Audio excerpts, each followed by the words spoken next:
ese es otro. Esa fue una chicana.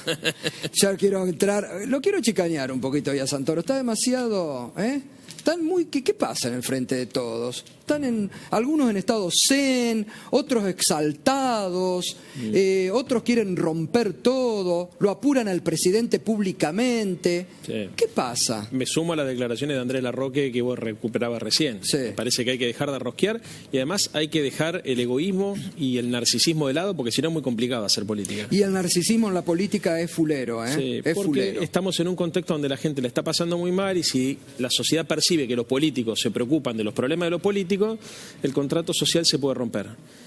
Yo creo que es tan compleja la situación socioeconómica en América Latina que podemos empezar a vislumbrar una antipolítica muy cerca.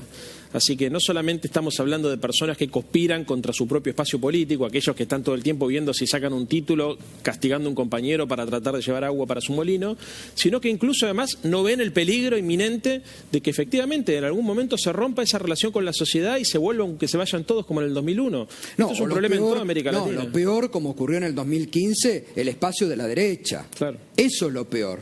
Porque este es un espacio que viene con mucha expectativa y con mucha esperanza. Y que lo peor sería que otra vez la derecha te vuelva a ganar una elección. Sí, coincido con vos. Mirá, la derecha, es cierto lo que decían acá, que se fue desprestigiada en términos de sus principales líderes, pero no se fue derrotada culturalmente. ¿No?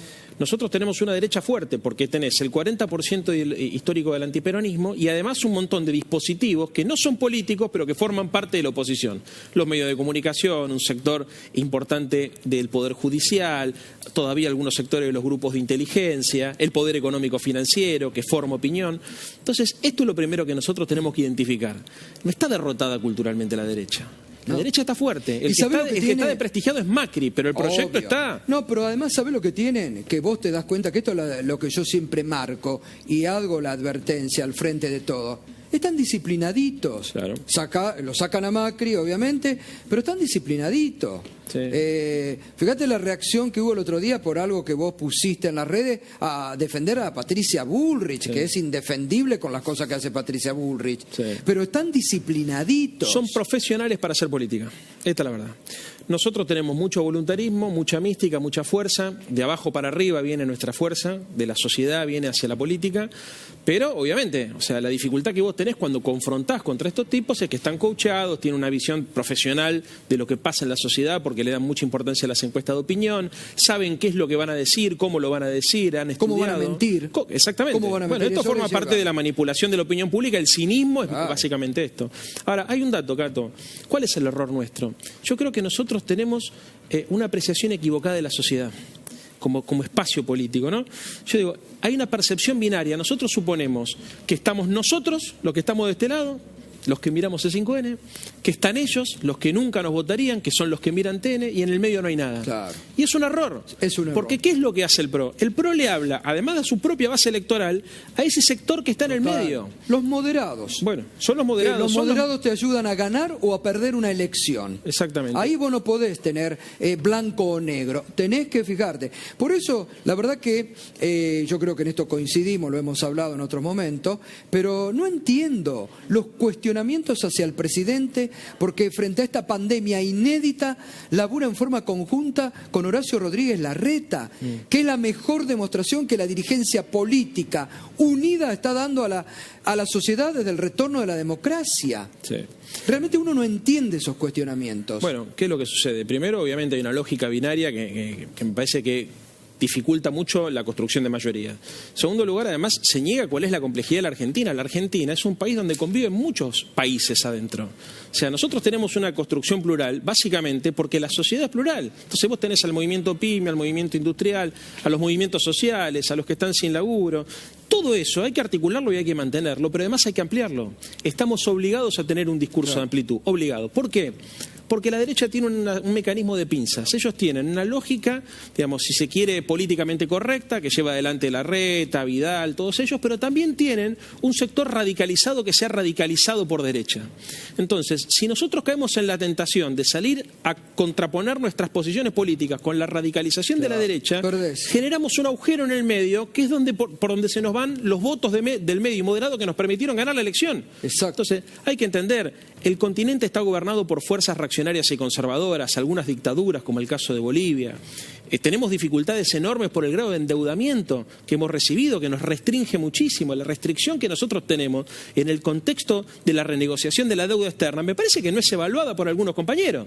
O sea, porque exigirle más al presidente en el contexto donde están discutiendo con los fondos de inversión, en un contexto donde tiene todo el continente rodeado de conservadores y de fuerzas reaccionarias, donde la presión de las corporaciones locales todo el tiempo está tratando de sacar, ¿viste?, de coartar la soberanía política, que en ese contexto no se valorice que sacamos la IFE, que sacamos el ATP, que estamos bancando a más de 11 millones de personas, que hay medicamentos gratis, que tenemos la tarjeta de alimentos, que hay moratoria para las pymes, claro, que hay crédito para los monotributistas y para los autónomos a tasa cero, que hay créditos para las pymes a tasa del 28%, que se congelaron las tarifas, que no se cortan los servicios públicos, que hay doble indemnización, que tenemos una ley que prohíbe echar a la gente, por ejemplo, de sus casas si son inquilinos. Digo, hay una cantidad de políticas enormes que no las valoramos en su justa medida porque estamos con la percepción prepandemia. Y esto es una cosa clave. Las expectativas nuestras son prepandemia. Nuestro espacio político en algún punto comete el error de no darse cuenta que a todo este cuadro de complejidad caracterizado por la deuda, caracterizado por la regresión regional, caracterizado por el grado de endeudamiento y de precarización, se le agrega la pandemia económica. Entonces acá es donde yo creo que nosotros... Que no es un dato menor. Para nada. Que no es un dato menor. Las expectativas no son iguales antes y después de la pandemia. Entonces, acá hay que entender, Gato, que nuestra habilidad consiste en administrar dos cosas: el pragmatismo y el idealismo. Nosotros necesitamos que la militancia y los sectores que adhieren a nuestro proyecto combinen el pragmatismo con un grado importante de inteligencia. Y necesitamos también que nuestra dirigencia combine un alto grado de sensibilidad y de idealismo con gestión. Porque también acá hay que resolver problemas concretos.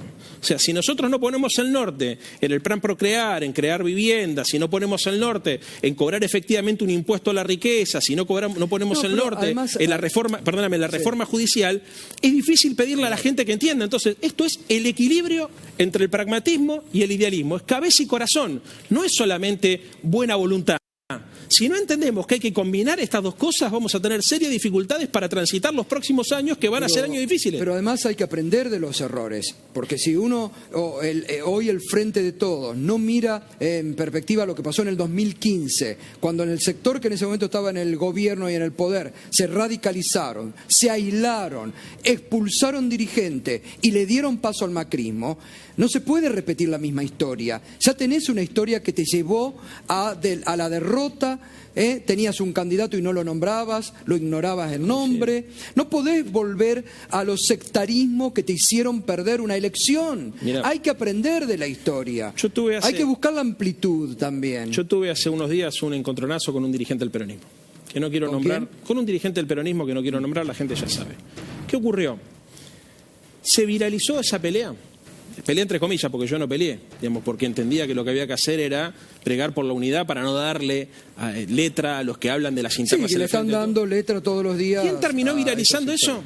La derecha. Y obvio. Los libertarios. Pero por supuesto. Los libertarios aprovechando todo el tiempo el ruido que hacemos nosotros mismos. Entonces, pero ¿quiénes aprovechan hoy las peleas del Frente de Todos? Clarín y La Nación, porque son los voceros del macrismo y están dispuestos a ir por todo. Y los inculcadores del odio, de la antipolítica. Porque acá el problema es que el problema con nosotros es que nosotros representamos, además de criterios de equidad y criterios de justicia social, fundamentalmente un rol preponderante del Estado. Estos tipos lo que quieren destruir, las acusaciones de las cuales somos víctimas, ¿no? Fíjate que nosotros proponemos un grado de organización social, nos acusan de comunistas, proponemos mínimamente, un grado de organización de la política económica y somos intervencionistas, avanzamos contra las libertades individuales.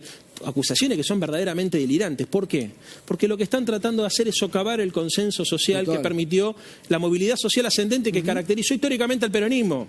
Entonces, lo que están buscando estos tipos es construir una sociedad elitista, excluyente, como fue durante los 4 años de macrismo, y transformar la mentalidad de la sociedad. Total. Este es el punto. Y no podemos ser cómplices nosotros mismos de esta transformación. El gobierno parece haber tomado nota de cierta inmovilidad que en algún momento lo había ganado, de ministros callados la boca.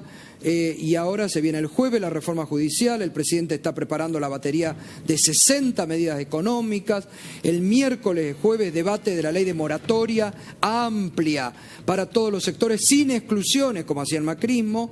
Digo, se puso el movimiento, parece, el gobierno, ¿no? Sí, claro. A ver, Alberto siempre tuvo las ideas claras en la cabeza. Obviamente la pandemia, obviamente, viste, la negociación de la deuda complicaron, pero nosotros tenemos claro cuáles son los objetivos. Primer objetivo de cualquier gobierno popular, crear empleo. Lo primero, todo el norte puesto en crear empleo. Para eso hace falta crear nuevas empresas. En tercer lugar, se necesita crear nuevos mercados. Y en cuarto lugar, Gato, el problema histórico de la economía argentina, hay que crear dólares. Tenemos que crecer, tenemos que incrementar el consumo, tenemos que aumentar las exportaciones y tenemos que poner al Estado a trabajar en esa dirección. Hay planes para el campo, hay planes para la industria, hay planes para los servicios. Estamos pensando en la posibilidad de crear trabajo incluso no calificado para salir rápido, porque se necesita gente laburando en la construcción, en los textiles, en las industrias del cuidado. Se necesita gente rápidamente con poca calificación que pueda empezar a laburar. Pero también se necesita una alianza con la tecnología y con la educación para pensar el futuro. La Argentina no puede exportar 100.000 millones de dólares del sector primario si no lo industrializa. La Argentina necesita rápidamente pasar de exportar comida para chancho a empezar a exportar proteínas animales y comidas elaboradas para los seres humanos. Esto es lo que tenemos que hacer. Entonces, quien no entiende que básicamente este proyecto político vino a terminar con el modelo de especulación financiera para avanzar hacia otro modelo, no entiende nada. El problema, muchachos, es que en el medio de todo esto nos agarró la pandemia, nos agarró la renegociación de la deuda externa, nos agarró además un proceso inflacionario de destrucción de riqueza heredado enorme, y en el medio de toda esta historia, sin embargo, el gobierno argentino, sin financiamiento, sin reservas en el Banco Central, con caída de la recaudación, dijo, muchachos, vamos a preservar el trabajo, la ATP, vamos a tratar de cuidar a nuestra gente lo máximo que podamos, la IFE, y además cuando esto termine y la curva de los contagios empieza a cambiar, tenemos una batería de medidas para sacar la economía adelante. Gracias, como siempre, Leandro. Gracias. Muy amable, gracias.